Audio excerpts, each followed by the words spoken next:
Baik, selamat pagi Ibu. Perkenalkan, saya Bidan Zahra, nggih, Ibu. Nggih. Dengan Ibu siapa? Ibu Lili Susanti. Oh iya, di sini Ibu senangnya dipanggil Susanti apa Lilis aja? Lilis. Oh iya, baik Ibu Lilis. Sebelumnya izinkan saya untuk bertanya-tanya, nggih, Ibu. Apakah Nggih. Ibu bersedia? Nggih.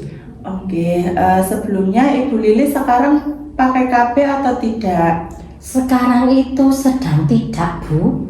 Oh iya, sebelumnya Ibu pakai KB apa, nggih? KB susu. Oh, KB susu. Berapa kali itu, Ibu? Sampun bongkar pasang niku ping sekawan. Oh, sudah 4 kali. Apakah Ibu punya riwayat hipertensi, Bu?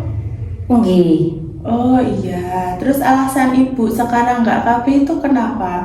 Nganu bingung, Bu, wong nek ajeng implan malih niku mungeli bebedan boten pareng. Mangke tak tensine tinggi niku melekat. Oh, ngoten. Oh, nggih. Terus Ibu ada rencana mau KB apa gitu? Kok tasih bingung, Bu? Oh, kalau KB tentang MOW itu sudah pernah dengar Ibu? Sampun. Oh, setahu Ibu itu KB apa, Ibu? KB nganu dipotong Perutnya? weteng. Oh, bukan Ibu. Jerepne weteng niku napa? Oh iya, sebelum itu nanti saya akan jelaskan tentang KB MOW itu apa supaya Ibu bisa tahu dan bisa mengambil keputusan. Tapi sebelum itu izinkan saya untuk melakukan pemeriksaan dulu, nggih, Ibu? Oh nggih, ajeng ditensi. Iya, nanti saya tensi terlebih dahulu. Nggih.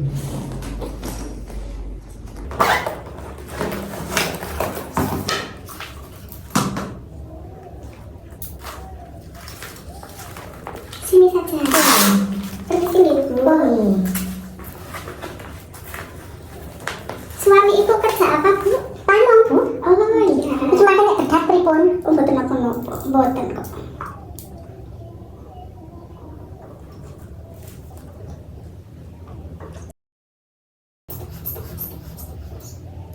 Oh iya, ini Ibu, tensi Ibu emang tinggi. Jadi tidak disarankan untuk menggunakan KB yang sifatnya hormonal, Ibu. Nanti bisa memperburuk keadaan kesehatan Ibu seperti itu.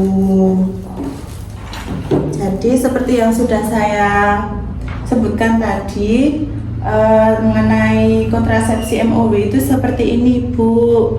Nah, untuk MOW itu pengertiannya ini.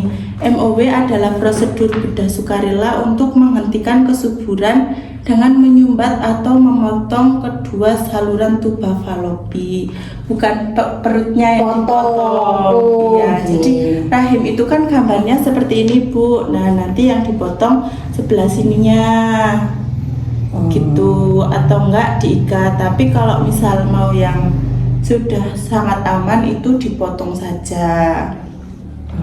Gitu. Untuk cara kerjanya itu seperti ini. Tuba falopi ditutup dengan cara diikat atau dipotong sehingga sperma tidak dapat bertemu dengan ovum dan mencegah terjadinya kehamilan. Gitu, Ibu. Nah, kontrasepsi MOW ini kontrasepsi yang tidak bisa dipulihkan lagi. Artinya ketika Ibu sudah melakukan MOW, Ibu sudah tidak bisa hamil lagi. Apakah Ibu masih ingin mempunyai anak lagi, Bu? Boten.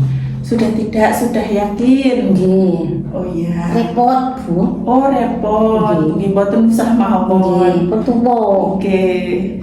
Nah, ada 3 syarat Ibu untuk seorang ibu itu bisa melakukan kontrasepsi MOW. Yang pertama, Ibu harus dengan sukarela melakukan kontrasepsi ini, bukan karena dipaksa oleh anak atau suami atau pihak lain seperti ibu bidan atau siapapun itu.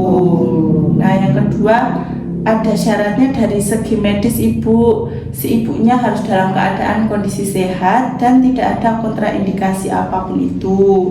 Terus yang ketiga, ibu ini sudah harus bahagia. Kalau ibu belum bahagia juga tidak dianjurkan untuk melakukan kontrasepsi ini.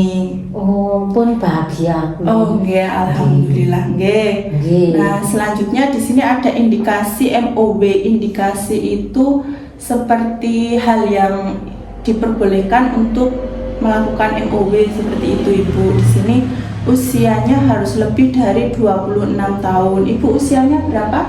Sampun 46. Oh iya, tapi kelihatan muda. Oh iya. Terus paritasnya lebih dari 2 atau anaknya lebih dari 2 atau sudah cukup. Ibu Cukup mawon. pun pinten? Kali. Oh kali, sudah cukup 2. Sampun. Cewek nopo cowok nopo? Cowok cewek. Oh cewek, oke. Yang Cewek? Nggih, cewek cowok. Oke. Yakin telah mempunyai jumlah anak yang sesuai. Ibu sudah yakin nggih tadi sudah menyebutkan. Yang selanjutnya memahami prosedur sukarela dan setuju. Nanti ketika akan dilakukan operasi ini ibu akan dijelaskan tentang mekanismenya. Oh, agar ibu tidak khawatir nggih. Nah, selanjutnya bila terjadi kehamilan dapat menimbulkan risiko yang serius. Operasi ini tidak boleh dilakukan ketika si ibu itu sedang hamil. Gitu, jadi harus dicek untuk kehamilannya. Nah, seperti yang sudah disebutkan, operasi ini tidak boleh dilakukan karena beberapa hal. Yang pertama hamil tadi, yang kedua karena perdarahan pervaginam yang tidak diketahui penyebabnya. Misalnya si ibu ini sedang tidak jadwalnya haid tapi tiba-tiba haid dan keluar darah banyak. Infeksi sistemik atau infeksi pelvis itu panggulnya itu radang ibu atau sakit gitu. Nek pegel pripun? Oh, kalau pegel dipejeti aja. Oh, mboten napa-napa. Nah, kurang mantap untuk melakukan operasi tubektomi atau MOW gitu. Selanjutnya kurang pasti mengenai keinginan untuk fertilitas di masa depan. Kayak ibu, kayaknya pirang tahun meneh arek punya anak lagi gitu. Nah, itu tidak disarankan untuk MOW. Nah, yang selanjutnya di sini ada beberapa keuntungan ketika si ibu itu melakukan MOW, Ibu. Yang pertama ini sangat efektif. Itu kegagalannya itu sangat sedikit. Yang selanjutnya bersifat permanen. Jadi si ibu tidak perlu memikirkan jadwal KB ataupun ketika akan berhubungan itu wis KB po urung lagi masa subur atau enggak, itu tidak perlu difikirkan. Yang kedua, tidak ada efek samping jangka panjang. Misalnya kalau hormonal tadi seperti darah tinggi atau bisa memicu terjadinya kanker seperti itu. Kalau misal pakai IUD bisa terjadi anemi, soalnya IUD itu bisa mensnya itu keluar darah banyak, jadi si ibu bisa terkena anemi. Selanjutnya tidak ada perubahan dalam fungsi seksual, jadi tidak mempengaruhi gairah seksual ibu atau libido ibu. Selanjutnya bebas dari efek samping hormonal dan tidak menaikkan resiko PRP. PRP ini penyakit radang panggul. Tapi di antara keuntungan ini juga ada beberapa kerugiannya, Ibu. Yang pertama, tidak dapat dipulihkan kembali karena sudah permanen kontrasepsi ini. Selanjutnya, klien dapat menyesal di kemudian hari, misalnya kalau ibu pengen punya anak lagi atau seperti apa gitu. Terus ada rasa sakit atau tidak nyaman setelah tindakan.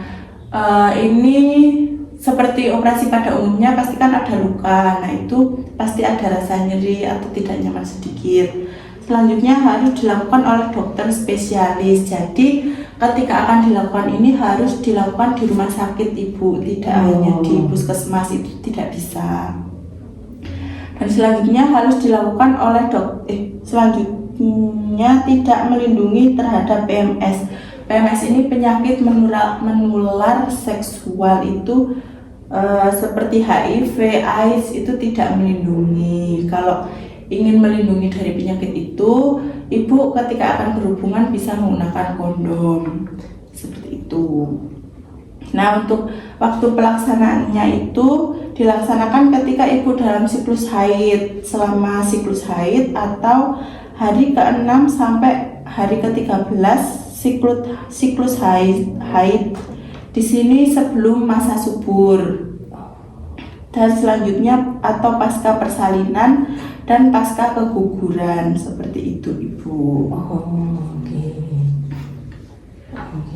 Baik, seperti itu yang sudah saya jelaskan. Apakah ibu ada yang ingin ditanyakan?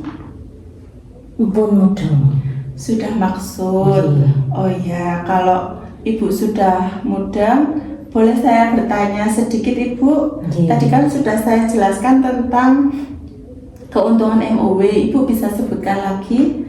Sangat efektif, bersifat permanen, tidak hormonal.